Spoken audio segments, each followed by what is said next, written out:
Alright, what is up guys? This is PVM Vertigo and welcome back to Kerbal Colonization. It's been a while. And right here you can see that we are actually in the Science Center, the Research Center, in the Science Archives, looking at where exactly can we go to find more science without having to upgrade our tech tree to actually go further. I don't really want to go to Drace or Jewel, or even really Duna, Ike, or Eve. I kind of feel like we should take another trip to the moon. Because number one, the moon and Minmus, they have lots of different biomes that you can go to harvest science.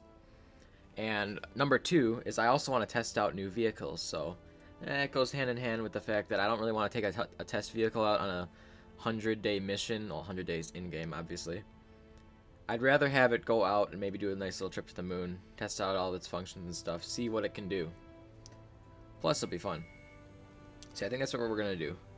So let's just jump straight into the design that I spent around an hour of my day doing today. And you'll see. Now, I know what you may be thinking. This doesn't look like a very hard craft to build. And you're right, it wasn't.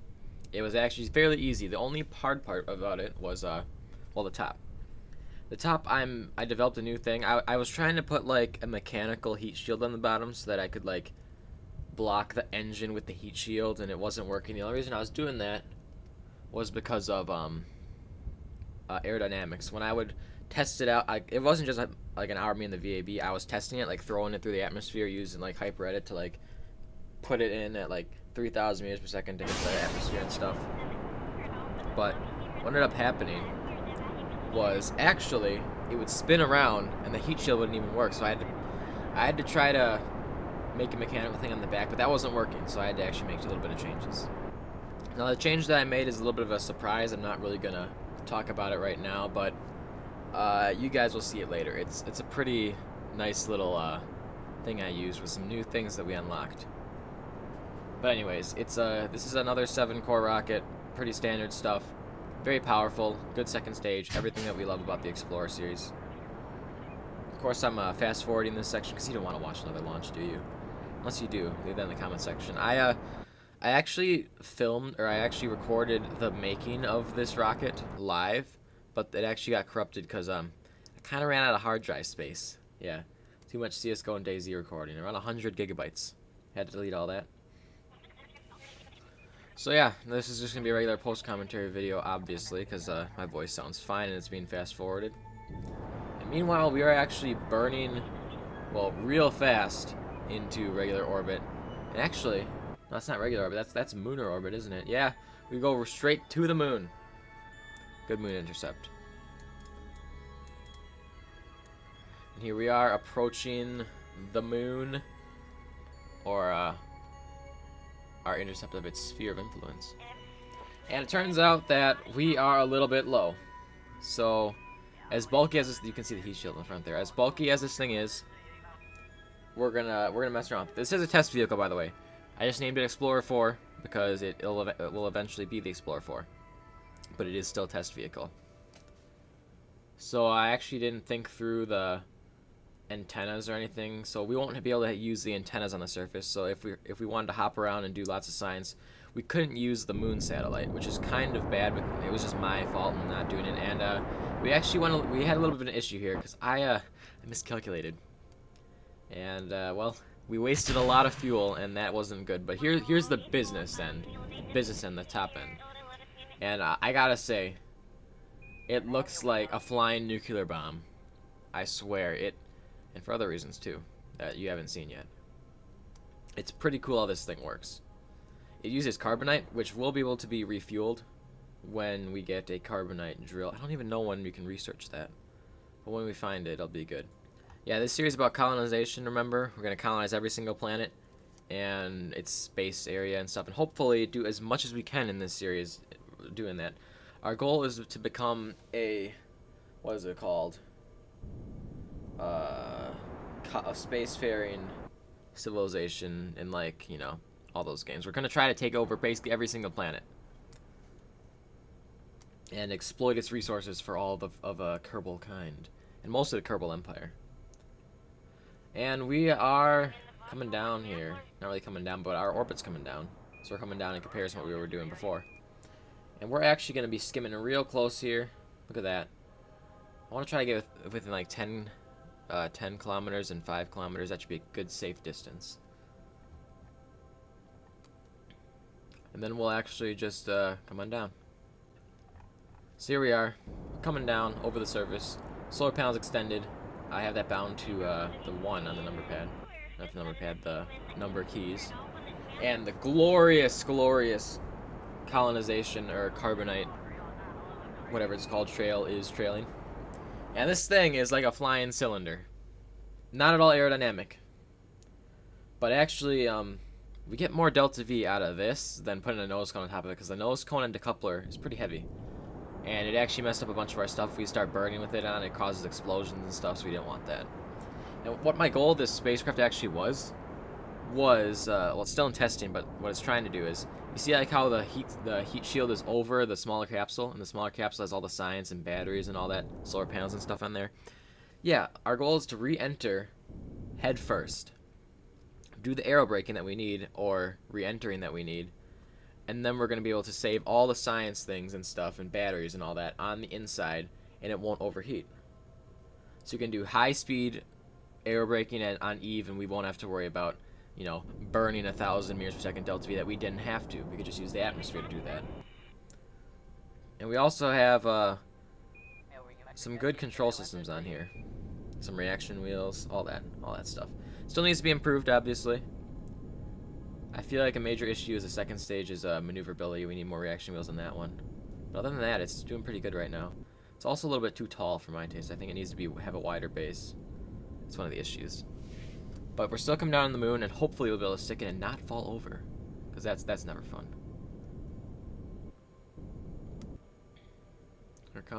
Here comes, coming down slowly, misjudging a little bit, and touchdown. There we go. The Explorer 4's first test drive is well, kind of a success. There go the solar panels. See, obviously we fly out, we get some science, whatever we can.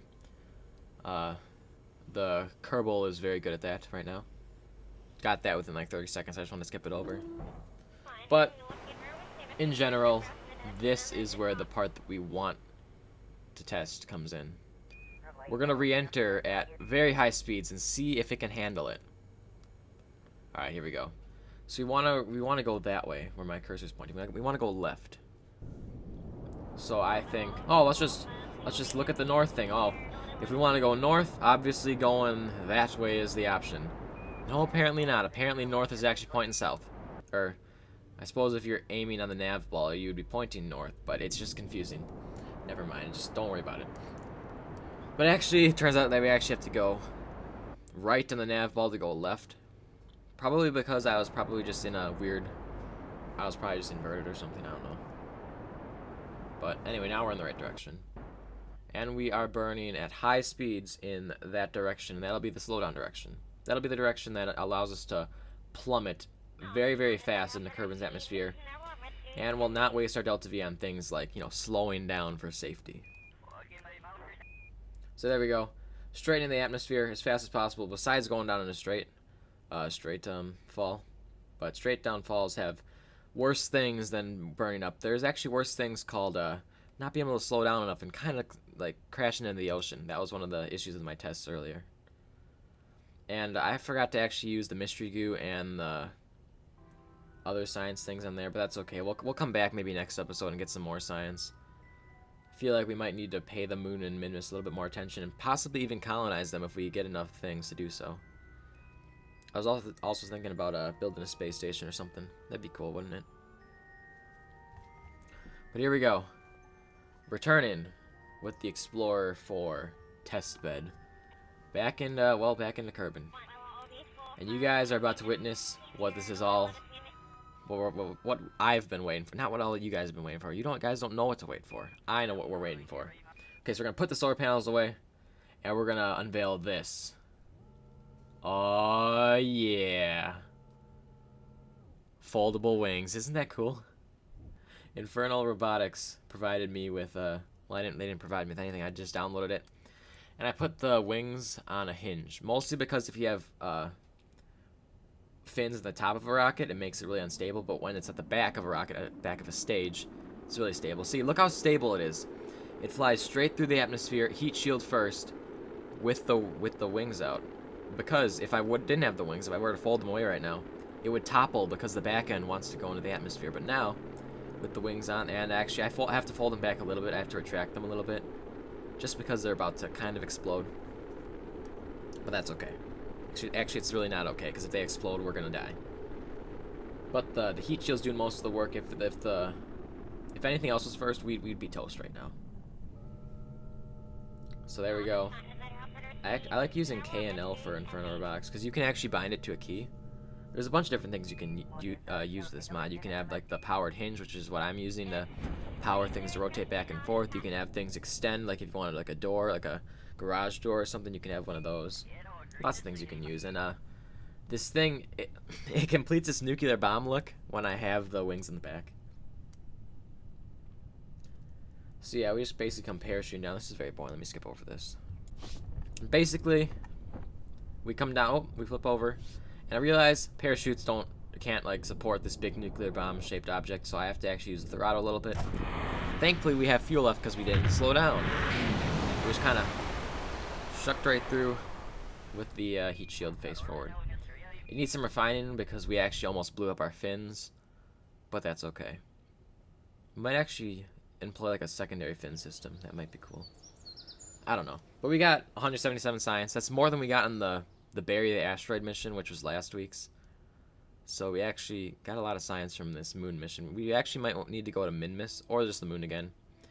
And I'm thinking about, right now I'm actually thinking about what I'm going to research. I end up choosing the plane supersonic flight just because I feel like I want to try to make a space plane today. This day is all about testing things and seeing what I can make work in the Kerbal Colonization save. So I wanted to try to get a plane up and running. I want to get a plane in space this episode, basically. So yeah, I'm taking a lot of time to actually choose here. I'm going to skip this over and actually get to the plane building. Just take my word for it. We ended up getting supersonic flight. So, yeah. Alright, and we are back from about 10 minutes of making planes. I didn't actually think this one out. I just kind of threw a bunch of wings and stuff together. And there it is. It's a great name. It's called quote-unquote test plane. Very, very ambitious name, isn't it? It's got 3 intakes, 1 inline jet propulsion system, and it's got 2 rockets strapped to it. This is probably the simplest plane you could, well, not really the simplest plane. It's one of the simpler planes I've ever made. I have a good feeling because usually simple stuff in Kerbal Space Program, like, they really work really well. Like, putting a bunch of stuff on, you would think it'd make a big addition. It actually doesn't. It makes, like, a marginal addition. The basic stuff at its, like, most minimal amount is actually most efficient. And we'll do the job just fine. At least I hope it does the job just fine. Hopefully it doesn't, spin out on me or something. I still have flashbacks about the last space plane I tried to send up in space. But yeah. We end up flying with a very, very high angle of attack. Look at that. And we're actually flying with an overheating engine and overheating I don't even know why I put an Inferno Robotics little extender thingy in there. I don't know if I wanted to I think my goal was to have the engines pop in and out to replace the jet engine, but it didn't actually end up working. I can still retract the jet engine inside of the plane, except that doesn't even make any sense. It doesn't even make it more aerodynamic or anything, because think about it, that's not even going to be affected by wind anyway. It's behind a plane. It's behind a freaking plane. It doesn't need to extend, but I put that on there, so okay, if you guys are happy with it, that's some great engineering right there. So yeah, we're actually getting pretty high up here. Let's skip over to when we're actually going into space, if we go to space. And alright, here we are. We actually flattened out a little bit because we were starting to lose a little bit of intake air. We're running on a sliver.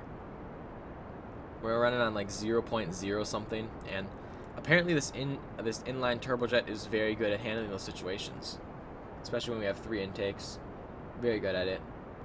I actually like putting the intakes right there at the end of those engines. The way I did that is I actually used structural square-based parts, and I just put them on the side. Put a engine on one side, put a intake on the other, and then I just sort of offset the intake until it aligned with it. I think it looks pretty cool. So that's how I designed this thing. It didn't really take that long. I strapped like 3 rocket fuel tanks together, put some engines on it, and I just want to see if we can get into orbit. That's all I want to do today. Because once we get a space station up and running, this is probably going to be the means of transport. Partially because it's cool, and partially because it's cool. And, yeah. Basically the only reasons why I'm testing this out today. And that's actually overheating. Not really a lot, but a general amount here. Alright, so we're still flat. We're gaining a lot of speed, and the thing is about speeding up is in the atmosphere, especially on Kerbal and other atmospheres, things start heating up a lot. So when you speed up, you heat up. And we're speeding up to well over the margin that I wanted to. I wanted to have like a 1,300 meters per second margin. Some people can push it up to 1,900. I'm not that good, so the front end's basically about to explode if I don't, you know, make this work. So I'm like going on the angle attack here. I'm trying to get out of the atmosphere and stop our front end of the craft from melting down, because that thing's getting incinerated by the atmosphere. And also the back end is getting incinerated by rocket thrust, so that's not a good thing either. So we're basically going straight up, and we actually we go into a bad kind of a stall. This is where everything goes wrong. Everything goes wrong, and just one after the other. It's backwards. It's overheating. If it re-enters the atmosphere, it's gonna get blown up. It's just a correlation of bad things. Oh, and did I mention when I actually got to get it working here, when I actually got to turn it over and get it maybe into orbit, KSP decided to kind of, well, shit the bed, for lack of better words. It just kind of, you know, I thought it was going so good, and it just kind of, you know, gives up on me. KSP.exe, not working. Let's go back to the launch. Alright, so we're back on the runway again with what I would like to call Mark II of the test plane. Which Mark II is basically, it has a mech jeb on it and some batteries on it. Mostly because I kind of thought they were going to be cool looking on it, and because it'd be cool to measure delta V with mech jeb.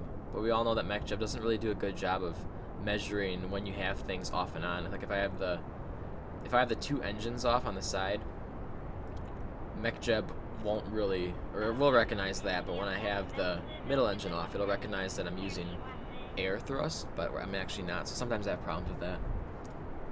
But nevertheless, we'll know if we get in orbit or not, because you gotta get there. We don't need mech jeb to know that. So this time, my strategy of fighting overheating was to burn as high as possible in the shortest amount of time possible. So like within like a minute or two, I was already at 2,000 or 23,000 meters up, and I was burning flat here to gain some speed. And what my goal was is to get a lot of horizontal speed to like 1,000 meters per second, then start craning up, and then launch out with our engines at maximum prograde going up. That was my goal. And it didn't end up happening, because you can see that we have an angle attack of almost like 45 degrees, and we're still going flat. We're almost going to stall the thing again. Partially because we're lacking intake air, but that doesn't seem to be too much of a problem. This engine actually runs pretty high thrusts, even way up here. I'm not really sure why. I think that this is a modded. Yeah, this is definitely a modded inline turbojet, but that's okay. So yeah, the critical point occurs when we go a little bit too fast, kind of cross over that barrier, where we start to overheat. We start to cross the point where if we go any faster this low in the atmosphere, we're probably going to bust our front end off and explode if left unattended. So we switch over, nothing happens. Not really sure why. I had to turn it on manually. Kind of messed up there. But I think I also checked the mech jeb. It says we have 3,000 meters per second of delta V. That's nowhere near true. That there's no way that those 2 engines are producing that much. But anyway, they're not producing that much in delta V, but they're producing a lot of power. Look at this.